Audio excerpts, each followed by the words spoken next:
Assalamu alaikum, I'm Aisha and you're watching SAMAA News. Here are today's headlines.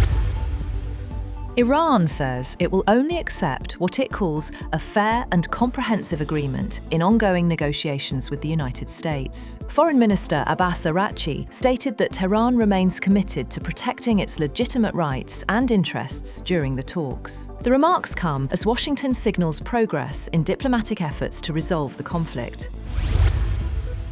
US President Donald Trump has announced that Washington and Iran have agreed to temporarily suspend Project Freedom after a request from Pakistan and other countries. In a statement on Truth Social, Trump has said the decision followed an extraordinary military success against Iran and progress toward a broader agreement with Iranian representatives. He has added that while the blockade will remain in place, both sides have mutually agreed to halt Project Freedom.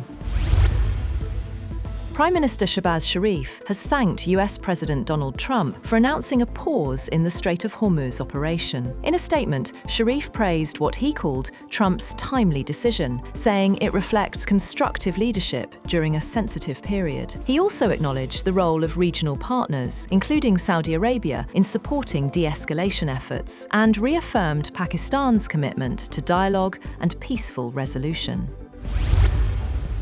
President Donald Trump has said that Iran should just wave the white flag of surrender, claiming Tehran's military has been reduced to firing pea shooters. Speaking in the Oval Office, Trump said Iran privately wants a deal with Washington. He also praised the US blockade as strong enough that nobody's going to challenge it. Trump also praised Chinese President Xi Jinping ahead of high-stakes talks in Beijing next week, expected to focus heavily on Iran and the Strait of Hormuz crisis. Trump called Xi a tremendous guy and said the two leaders get along well as Washington pushes China to help ease regional tensions.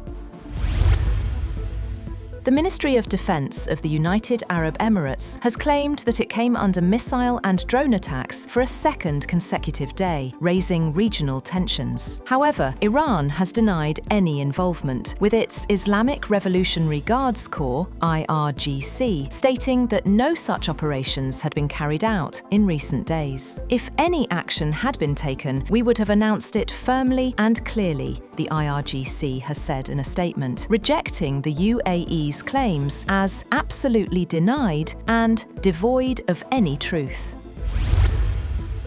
US Defense Secretary Pete Hegseth has said that the ceasefire with Iran is still holding, despite fresh exchanges of fire in the Gulf and attacks on commercial vessels. During a briefing at the Pentagon, he said that Project Freedom mission in the Strait of Hormuz is temporary and purely defensive, and that Washington doesn't want to pick a fight. Speaking on the occasion, Joint Chiefs Chairman General Dan Kane said the decision to resume war with Iran would ultimately be a political one. He said that recent Iranian attacks in the Gulf remain below the threshold for restarting major combat operations and described Tehran's actions as low-level harassment. Iran has reportedly set up a new mechanism to manage vessel transit through the Strait of Hormuz. Tehran warned the US Navy to stay out of the waterway and said commercial shipping will now need to coordinate passage with Iranian military authorities. Iran also issued a new map showing an expanded area of control around the strategic strait.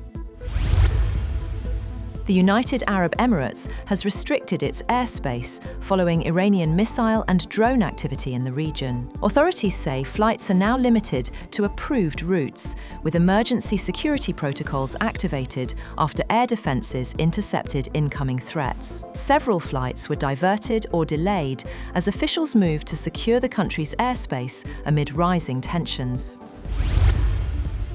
Iran's Foreign Minister Abbas Araghchi has held talks with his Chinese counterpart Wang Yi in Beijing on Wednesday, amid rising tensions with the United States in the Strait of Hormuz. The visit comes a week before US President Donald Trump is scheduled to travel to Beijing for a summit with Chinese President Xi Jinping on May 14th to 15th.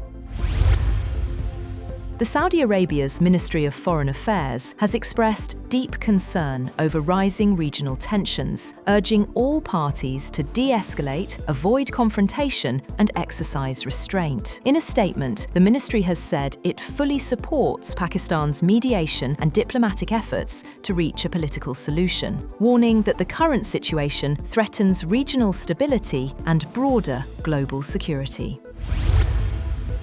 Chief of Defence Forces Field Marshal Asim Munir has said that Pakistan stands united like a bunyanum marsus against all internal and external threats. Chairing the Corps Commanders Conference, the Field Marshal reaffirmed the military's commitment to counter-terror operations and rejected Afghan allegations against Pakistan. The military's top brass also stressed restraint and stability across the region.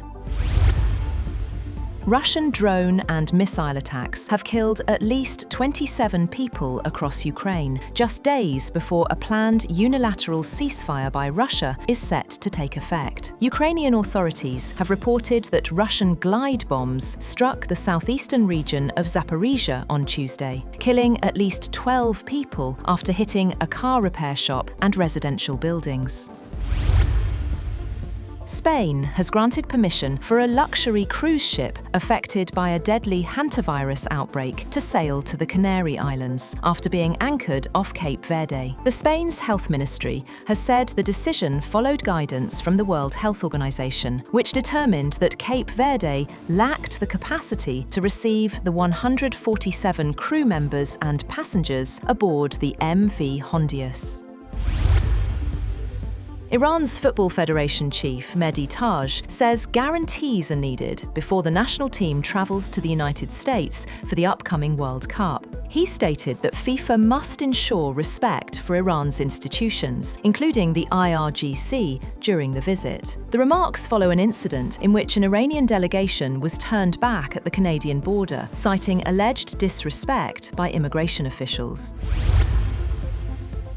The Met Gala 2026 has transformed the red carpet into a celebration of art, with celebrities recreating iconic artworks under this year's theme, Fashion is Art. Guests embraced a more literal interpretation of the dress code, drawing inspiration from art movements like the Harlem Renaissance and Baroque painting. Organisers say the theme encourages attendees to express fashion as a form of art, blending creativity with historical references.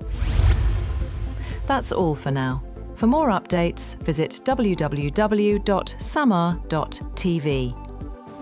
Thank you for watching SAMAA News.